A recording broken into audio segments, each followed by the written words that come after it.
الحمد لله نحمده ونستعينه ونستغفره الحمد لله نحمده ونستعينه ونستغفره ونعوذ بالله من شرور أنفسنا ومن سيئات أعمالنا أشهد أن لا إله إلا الله وحده لا شريك له وأشهد أن محمدا عبده ورسوله صلى الله عليه وسلم يا أيها الذين آمنوا اتقوا الله حق تقاته ولا تموتن إلا وأنتم مسلمون يا أيها الناس اتقوا ربكم الذي خلقكم من نفس واحدة وخلق منها زوجها وبث منهما رجالا كثيرا ونساء واتقوا الله الذي تساءلون به والأرحام إن الله كان عليكم رقيبا يا أيها الذين آمنوا اتقوا الله وقولوا قولا سديدا يصلح لكم أعمالكم ويغفر لكم ذنوبكم ومن يطع الله ورسوله فقد فاز فوزا عظيما أما بعد فإن خير الحديث كتاب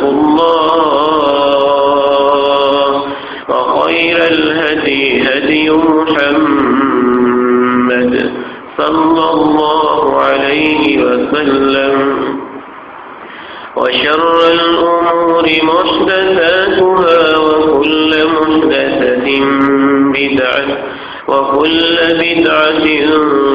ضلالة وكل ضلالة في النار رب اشرح لي صدري ويسر لي أمري واحلل عقدة من لساني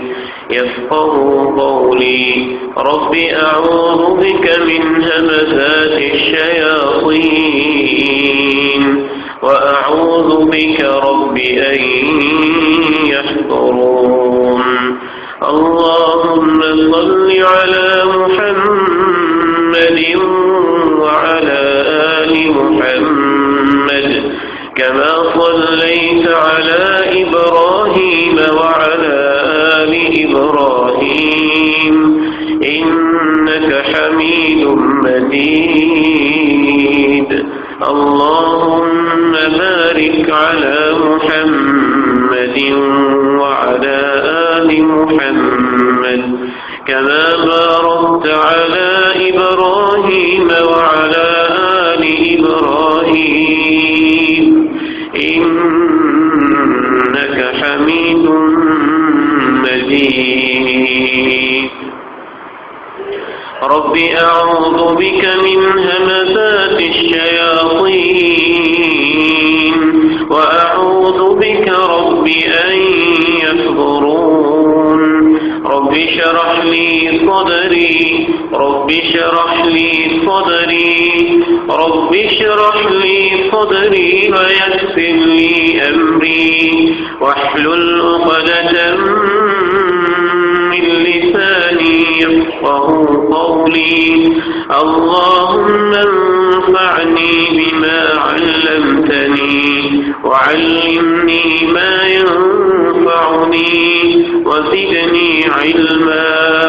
أعوذ بالله السميع العليم من الشيطان الرجيم بسم الله الرحمن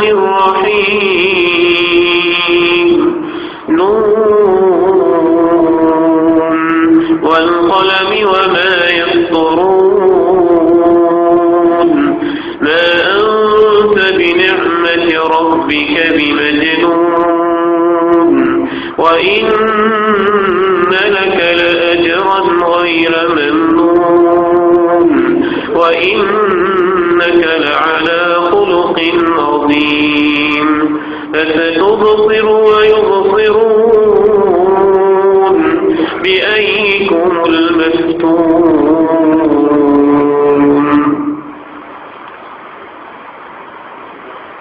ہر قسم کی حمد و ثنا اللہ وحدہ لا شریک کو ہی زیب دیتی ہے۔ ہر قسم کی تعریف اس اللہ احکم الحاکمین کو سجتی، اسی کو کھپتی اور اسی کے لیے لائق ہے جو میرے اور آپ کے دل کی دھڑکنوں کا، خون کے قطروں کا، ہڈیوں کے گودوں کا، سر کے بالوں کا، پاؤں کے ناخنوں کا، جسم کے انگ انگ، حصے حصے کا اور ایک ایک سانس کا اکیلا ہی مالک ہے۔ لا تعداد درود و سلام امام الانبیاء محمد الرسول اللہ صلی اللہ علیہ وسلم کی اس ذات اطہر و مطہر پر جن کو اللہ نے خود پسند فرمایا، جن کو اللہ نے خود پسند فرمایا، جن کو اللہ نے چاہا، جن سے اللہ نے محبت کی، جن سے اللہ رب العزت نے ایک ایسا تعلق استوار کیا کہ کہہ دیا میں یطع الرسول فقد اطاع اللہ، جو میرے پیغمبر کی مانتا ہے وہ میری مانتا ہے، جو اس کے پیچھے چلے گا وہ میری جنت میں داخل ہوگا۔ ومحمد فصل بین الناس، جو میرے درمیان اور میرے رسول کے درمیان فرق کرے گا، یعنی اللہ کو مانے اور اللہ کے رسول کو نہ مانے۔ تو اللہ رب العزت نے نبی علیہ السلام کو دیکھ کر، پرکھ کر، دل کی حالت کو، دل کی دھڑکنوں کو آپ نے خود فرمایا ان اللہ نظر الی قلوب عبادہ، جس اللہ نے پیدا کیا وہ دلوں کی کیفیتوں کو جانتا ہے۔ اس اللہ نے دلوں کو دیکھا کہ کس بندے کا دل سب سے زیادہ پاکیزہ اور سب سے زیادہ صاف ہے۔ فوجد ابرها قلبا محمدا صلی اللہ علیہ وسلم فاصطفاه لنبوته، تو اللہ رب العزت نے آدم سے لے کر قیامت تک کے لیے سب سے زیادہ پاکیزہ اور صاف دل امام الانبیاء کا اور آمنہ کے در یتیم کا پایا، تو اللہ رب العزت نے انہیں اپنی نبوت کے لیے منتخب فرما لیا۔ حضرات، بعض نعمتیں ایسی ہوتی ہیں کہ انسان کو اس کا احساس نہیں ہوتا۔ انہی نعمتوں میں سے ایک بہت بڑی نعمت، ہمارے اوپر اللہ کا بہت بڑا احسان، ہمارے اوپر اللہ رب العزت کا بہت بڑا انعام یہ ہے کہ اللہ رب العزت نے آخر الزمان صلی اللہ علیہ وسلم کی امت میں سے ہمیں بنایا ہے، اور جس قدر نعمت بڑی ہوتی ہے اس قدر اس کی پوچھ گچھ بھی بڑی ہوتی ہے۔ والدین بہت بڑی نعمت ہیں اور ان کے بارے میں سوال بھی بہت بڑا ہی ہوگا۔ قرآن بہت بڑی نعمت ہے اور قرآن کے بارے میں امتحان بھی بہت بڑا ہوگا۔ محمد کریم صلی اللہ علیہ وسلم اللہ کی اس کائنات میں بہت بڑی نعمت ہے، تو آپ کے بارے میں امتحان اور سوال بھی بہت بڑا ہوگا۔ آئیے آج کے خطبہ جمعۃ المبارک میں ہم یہ دیکھنے کی کوشش کرتے ہیں کہ اسلامی تعلیمات قرآن اور حدیث کی روشنی میں نبی علیہ السلام کے ہمارے اوپر کیا حق ہے۔ بعض لوگ یہ سمجھتے ہیں نبی علیہ السلام کا یہ حق ہے کہ آپ کے بارے میں اچھی اچھی نعتیں، خوبصورت آوازیں اور اچھے اچھے انداز کے اندر جلسے اور سیرت رسول پہ کانفرنسز یہ قائم کر لی جائیں تو آپ کا حق ادا ہو جائے گا۔ بعض لوگ یہ سمجھتے ہیں نبی علیہ السلام کا حق بس اتنا ہی ہے کہ 1 سال کے بعد 12 ربیع الاول کا جلوس نکال لیا جائے، بنگڑے ڈال لیے جائیں، جھنڈیاں لگا لی جائیں تو آپ کا یہی حق ہے اور آپ کے لیے اتنا ہی کافی ہے۔ بعض لوگ یہ سمجھتے ہیں نبی علیہ السلام کی چند ایک سنتوں پہ عمل کر لیا جائے، داڑھی رکھ لی جائے، شلوار کو ٹخنوں سے اوپر کر لیا جائے، داڑھی کو لمبا کر لیا جائے، سر پہ ٹوپی رکھ لی جائے، باقی ساری زندگی شادی بیاہ نکاح رسم و رواج برادری کے معاملات کھانا اور پینا حلال و حرام سود سے بچنا جوے سے بچنا شراب زنا یہ ساری چیزیں کرتا بھی رہے تو خیر ہے، کیونکہ اس نے ان چیزوں پہ عمل کر لیا ہے، داڑھی رکھ لی ہے، 5 وقت کی نماز پڑھ لیتا ہے اور اس کے ساتھ ساتھ سر پہ ٹوپی سجا لیتا ہے، بس نبی کا حق ادا ہو گیا۔ آگے قرآن سے پوچھتے ہیں نبی کے کیا کیا حق ہیں، اگر وہ پورے کیے جائیں تو تب نبی کا حق پورا ہوگا، اگر وہ پورے نہ کیے جائیں تو نبی کا حق پورا نہیں ہوگا۔ نبی علیہ السلام کا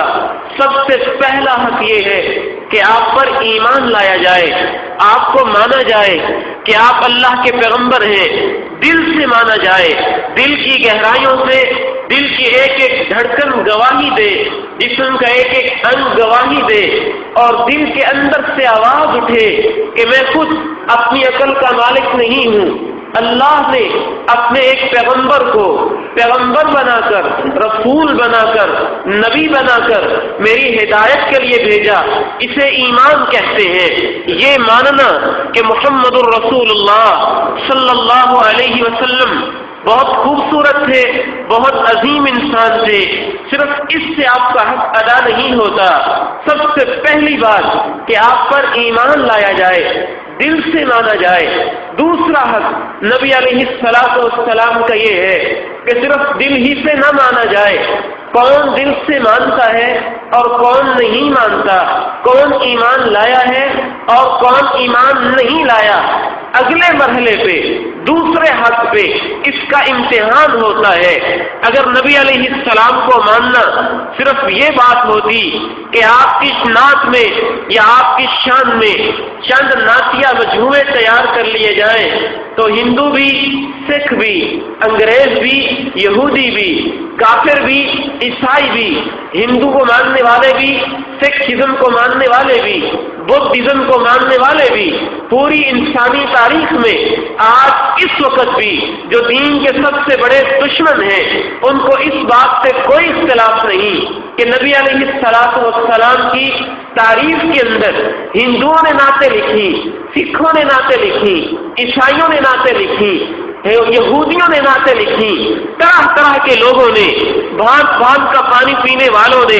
نبی علیہ السلام کی تاریخ کے اندر انگریزی میں فارسی میں فرانسیسی میں اردو میں پنجابی میں ہندی میں سنسکرت میں کتابوں پہ کتابیں لکھی گئی کہ واقعتاً مسلمانوں کا نبی ایک عظیم شان والا، کچھ گستاخی کرنے والے اپنی جگہ پر ہیں لیکن کچھ انصاف پسند ہر طبقے کے اندر ہندوؤں میں سکھوں میں عیسائیوں میں یہودیوں میں موجود رہے ہیں جو زبان سے نبی علیہ السلام کی تعریفیں کرتے ہیں، جو آپ کے بارے میں اچھے کلمات کہتے ہیں۔ مائیکل سے پوچھ لیں، دی 100 کے نام سے کتاب لکھتا ہے، دنیا کے 100 عظیم انسان، وہ خود عیسائی ہے، نبی علیہ السلام کو نہیں مانتا۔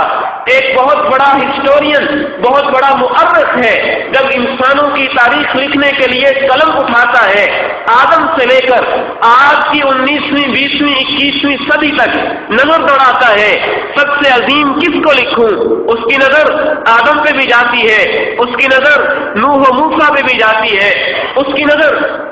خود اس کے اپنے پیغمبر عیسیٰ علیہ السلام پہ بھی جاتی ہے، اس کی نظر افلاطون سے بھی جاتی ہے اور اس کی نظر بڑے بڑے فلاسفر اور بڑے بڑے سائنسدانوں پہ بھی جاتی ہے، اس کی نگاہ دنیا کے سارے انسانوں پر ہے، لیکن خود عیسائی کرسچین انسان نبی علیہ السلام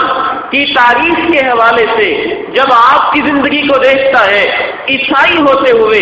انگریز ہوتے ہوئے دی 100 کے اندر یہ لکھنے پہ مجبور ہو جاتا ہے کہ انسان تو بڑے بڑے ہیں، میں خود عیسائی ہوں لیکن میرا قلم یہ لکھنے پر مجبور ہے کہ پوری انسانی تاریخ میں سب سے عظیم انسان مسلمانوں کا پیغمبر ہے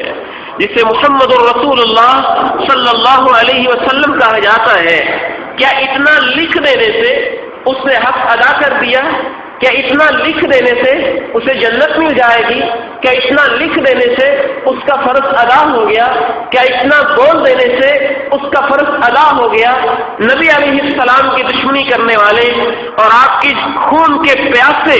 عرب کے لوگ بھی، بعض آپ کے رشتہ دار بھی، جو آپ کی ایڑیوں پہ کنکر برساتے تھے جب اپنے گھر والوں میں بیٹھے ہوتے اور کسی محفل اور قہوے پہ بیٹھے ہوتے، رات کی مجلس میں رات کی گفتگو چل رہی ہوتی، تو وہ بھی اپنی مجلسوں کے اندر کہا کرتے تھے کہ ہمارے دل کی دھڑکنیں تو یہی کہتی ہیں کہ محمد عربی صلی اللہ علیہ وسلم بڑا عظیم آدمی ہے، بڑا عظیم انسان ہے۔ گویا زبان سے ماننے والے تو بہت سارے لوگ موجود ہیں۔ پہلا تقاضا ایمان کا ہے، دوسرا تقاضا زبان سے ماننا ہے، تو تیسرا تقاضا اسلام ہم سے یہ بھی کرتا ہے کہ اس کی کچھ نشانی ہونی چاہیے۔ آپ دل سے مانتے ہو، نشانی کیا ہے؟ زبان سے کہتے ہو میں اللہ کے رسول سے پیار کرتا ہوں، اس کی نشانی کیا ہے؟ اس کے سر کے بالوں سے لے کر اس کے پاؤں کے ناخنوں تک ایک نشانی نظر آنی چاہیے کہ وہ آپ سے محبت کرتا ہے۔ وہ گھر میں جائے تو کوئی نشانی ہو کہ وہ آپ سے محبت کرتا ہے، وہ بازار میں جائے تو کوئی نشانی ہو کہ وہ آپ سے محبت کرتا ہے۔ اس کی ایک بہت بڑی نشانی، سب سے پہلی نشانی یہ ہوتی ہے، اگر کسی کو یہ آپشن دی جائے کہ تمہیں موقع دیتے ہیں اللہ کے رسول کی زیارت کا، شرط یہ ہے کہ ماں بھی چھوڑنی پڑے گی، باپ بھی چھوڑنا پڑے گا، بیٹے بھی چھوڑنے پڑیں گے، اولاد بھی چھوڑنی پڑے گی، بیٹیاں بھی چھوڑنی پڑے گی، بیوی بھی چھوڑنی پڑے گی، کاروبار بھی چھوڑنا پڑے گا، بزنس بھی چھوڑنا پڑے گا، تو وہ کہے منہم انہم اناس، آپ نے خود فرمایا تھا کچھ ایسے لوگ ہیں وہ آخری وقت میں آئیں گے، مجھ سے اتنی محبت کرنے والے ہوں گے، یحب الرجل منہم ان یفدی امہ واباہ، ایک آدمی ان میں سے خواہش کرے گا کہ اللہ میرا باپ چھنتا ہے تو چھن جائے، ماں سے جدائیاں ہوتی ہیں تو ہو جائیں، بیٹوں سے علیحدگی ہوتی ہے تو ہو جائے، بیوی سے شراب کو برداشت کرنا پڑتا ہے تو ہو جائے، وطن چھٹتا ہے تو چھٹ جائے۔ آدمی خواہش کرے کہ اللہ کے نبی کا ایک دفعہ دیدار نصیب ہو جائے اور سارا کچھ میں اس کے لیے قربان کر دیتا۔ یہ بھی ایک نشانی ہوتی ہے۔ نبی علیہ السلام سے محبت کی، آپ سے پیار کی اور آپ سے الفت کی۔ دوسری بہت بڑی نشانی نبی علیہ السلام کی اطاعت کرنا، یہ تیسرا حق ہے۔ دل سے ماننا پہلا حق ہے، زبان سے اقرار کرنا نبی علیہ السلام کا دوسرا حق ہے۔ تیسرا حق اپنی زندگی میں، شب و روز میں، اپنی صبحوں میں، اپنی شاموں میں، اپنی دوپہروں میں اور اپنی راتوں میں، اپنی سیاست میں اور اپنی معیشت میں، اپنے خاندان میں اور گھر سے باہر کی دنیا میں، اپنے کاروبار میں اور اپنے معاملات میں یہ دیکھنا کہ پیارے نبی علیہ السلام کس طرح سے کیا کرتے تھے، ویسے کرنا، شکل ان کی اپنانا، لباس ان کا چاہنا، اٹھنا ان کے انداز کے مطابق، بیٹھنا ان کے انداز کے مطابق، کھانا اور پینا ان کی سنتوں کے مطابق، زندگی کا ایک ایک معاملہ ان کی سنتوں کے مطابق، داڑھی ان کی سنت کے مطابق اور عدالت کے اندر گواہی بھی ان کی سنت کے مطابق، لباس ان کی سنت کے مطابق، اور لباس کمایا کہاں سے ہے، حلال کے پیسے سے یا حرام کے پیسے سے، یہ بھی ان کی سنت کے مطابق، مال کمایا ان کی سنت کے مطابق ہے، خرچ کہاں پہ کیا ہے، کنجریوں اور کنجروں پہ اور شادی بیاہ کے ڈھول ڈمکوں پہ یا کہاں پہ، یہ بھی ان کی سنت کے مطابق۔ جس آدمی کے اندر یہ نشانی پائی جا رہی ہو، زندگی کے ایک ایک قدم اور ایک ایک موڑ کے اوپر اللہ کے نبی علیہ السلام کی سنتوں سے پیار کرنے والا ہو، کان معی فی الجنہ، امام کائنات فرماتے ہیں یہ اس بات کی نشانی ہوگی کہ وہ مجھ سے محبت کرتا ہے، اور جو اس طرح مجھ سے محبت کرتا ہے کل قیامت کے دن وہ جنت میں میرے ساتھ ہی ہوگا، جنت میں اس کو ساتھ لے کے جاؤں گا۔ حضرات محترم، آج ہم دنیا کے معاملات سے بھی بڑی بڑی منافقتوں کا شکار ہو چکے، اور اللہ کے رسول کی محبتوں کے حوالے سے بھی ہم منافقت کا شکار ہو چکے ہیں۔ یہ خبیب رضی اللہ تعالیٰ عنہ ہیں، ان سے پوچھئے اللہ کے نبی کی محبت کا مطلب کیا ہوتا ہے، صحابہ سے پوچھئے اللہ کے نبی علیہ السلام کی محبت کسے کہا کرتے ہیں۔ پکڑا گیا ہے، قید میں ڈالا گیا ہے، دشمن سامنے کھڑا ہے، کہتا ہے خبیب سولی تیار ہے، تجھے لٹکایا جانے والا ہے، بتاؤ تو صحیح تجھے سولی پر لٹکا دے تو سولی پر لٹکتے ہوئے ایک دفعہ اگر یہ سوچ لو یا یہ کہہ دو کہ کاش میری جگہ آج یہاں محمد الرسول اللہ صلی اللہ علیہ وسلم ہوتے، بس اتنا ہی کہہ دو پھر بھی تمہیں چھوڑ دیں گے۔ خبیب کہتے ہیں تم اس کی بات کرتے ہو، اللہ کی قسم مجھے سولی پر لٹکایا جائے، میری آنکھیں باہر نکلے اور میرے گلے کے اندر پھندا پھنسا دیا جائے اور میری جان پرواز کر دی جائے، اور اس کے بدلے میں اللہ کے نبی علیہ السلام کے پاؤں میں کانٹا بھی چبھے، خبیب کو تو یہ بات بھی برداشت نہیں ہوتی ہے۔ حضرات محترم، میں اپنے آپ سے پوچھنا چاہتا ہوں اور آپ سے پوچھنا چاہتا ہوں، مسلمان کہنے والے، مسلمان کہلوانے والے، نبی سے محبتوں کے دعوے کرنے والے جب 3 گھنٹے کسی ننگی اور گندی فلم کو دیکھتے ہیں تو مجھے یہ بتائیں امام کائنات کے دین پہ کانٹے چبھتے ہیں یا نہیں چبھتے ہیں؟ نبی علیہ السلام خود تو اللہ کے دین سے اتنی محبت کرتے، آپ سب سے زیادہ اللہ کو پیارے ہیں، اور اس کے باوجود آپ نے اپنے دندان مبارک کو شہید کیوں کروایا تھا؟ آپ کے قدموں سے خون کیوں رسا تھا؟ اللہ چاہتا تو فوری اپنے نبی کی مدد کر دیتا، لیکن احد کے میدانوں میں دندان مبارک شہید ہوئے، طائف کے میدانوں میں ایڑیوں پہ خون جمع، ایڑیوں سے خون رسا، پتھروں اور کنکریوں کی بارش ہوئی، کہیں آپ کو پاگل اور مجنون کہا گیا، کہیں آپ پہ طرح طرح کے الزامات دھرے گئے، کہیں آپ کے مبارک جسم کے اوپر اونٹ کی گندی اوجڑی اور یہ گندگی پھینکی گئی۔ اللہ چاہتا تو فوری مدد کر دیتا۔ اللہ بتانا چاہتے تھے کہ لوگوں میرا محمد بہت پیارا ہے، یہ مجھے بڑا عظیم ہے، میں اس سے پیار کرتا ہوں، میں اس سے محبت کرتا ہوں، میں اسے چاہتا ہوں، لیکن جس مشن کے لیے میں نے اسے بھیجا ہے، جو دین میں نے اسے دے کر بھیجا ہے، جو شریعت میں نے اسے دے کر بھیجی ہے، جو اسلام میں نے اسے دے کر بھیجا ہے، یہ اسلام خود میرے نبی کو اتنا پیارا ہے کہ اسلام کی خاطر وہ اپنے جسم کو قربان کر رہا ہے۔ حضرات محترم، یہی تو تعلیم ہے، یہی تو اصل اسوہ تھا، یہی تو اصل بات تھی جس کو ہم نے فراموش کر دیا ہے، اور یہی ہماری ذلتوں کی، یہی ہماری خاریوں کی، یہی ہماری آج تنہائیوں کی، یہی ہماری رسوائیوں کی آج بنیادی وجہ ہے۔ امت اسلامیہ یہ نہ دیکھیں امریکہ اور یورپ آپ کو نہیں مانتا اور وہ ایسے کر رہا ہے، فلاں فلاں ملک آپ کو نہیں مانتا اور وہ ایسے کر رہا ہے، فلاں ملک آپ کی گستاخیاں کرتا ہے اور وہ ایسے کر رہا ہے۔ یہ دنیا ہے، دنیا یہ دنیا ہے، یہ دار الامتحان ہے۔ یہاں کافروں کے لیے یہ اصول ہے کہ اللہ کہتے ہیں اگر یہ خطرہ نہ ہوتا کہ سارے ہی لوگ کافر ہو جائیں گے، لَجَعَلْنَا لِمَن يَكْفُرُ بِالرَّحْمَنِ لِبُيُوتِهِمْ سُقُفًا مِّن فِضَّةٍ وَمَعَارِجَ عَلَيْهَا يَظْهَرُونَ وَلِبُيُوتِهِمْ أَبْوَابًا وَسُرُرًا عَلَيْهَا يَتَّكِئُونَ۔ اگر یہ خطرہ نہ ہوتا، میں اپنی زبان سے اس آیت کی تشریح کرتا ہوں۔ سورہ زخرف کے اندر اللہ کہتے ہیں اگر یہ خطرہ نہ ہوتا کہ سارے ہی کافر ہو جائیں گے تو ہم کافر لوگوں کے گھروں کی چھتیں اور ان کے گھروں کے دروازے اور ان کی گھروں کی سیڑھیاں اور ان کے گھروں کے فرش بھی سونے اور چاندی کے بنا دیتے۔ اللہ رب العالمین ہے، دنیا میں تو وہ امتحان لے رہا ہے، کون کیا کرتا ہے، کون کتنے پانی میں ہے، اس نے سب کو پالنا ہے۔ یہاں رزق دینے کے اصول اور ہیں، لیکن مسلمانوں کے لیے یہی اصول ہے، مسلمانوں کے لیے یہی اصول ہے کہ جب تک یہ اللہ کے نبی کے ساتھ جڑے رہیں گے ان کو عزتیں ملے گی، تخت و تاج ان کے پاؤں تلے آتے جائیں گے، اور دنیا کے ایک ایک ملک اور ایک ایک سطح کے اوپر ان کے جھنڈے لہراتے جائیں گے، اور جیسے جیسے یہ اپنے نبی سے دور ہوتے جائیں گے ویسے ویسے ذلتیں اور رسوائیاں اور قتل و غارت اور طرح طرح کے عذابات ان کے اوپر مسلط ہوتے جائیں گے۔ میں اپنے لیے اور آپ کے لیے آج کے خطبے میں یہی پیغام دینا چاہتا ہوں کہ یہ 3 بڑی بڑی نشانیاں ہیں۔ آپ پر ایمان لانا، زبان سے بھی آپ کے ساتھ محبت کا اظہار کرنا، اور اپنے ایک ایک انگ، جسم کے ایک ایک حصے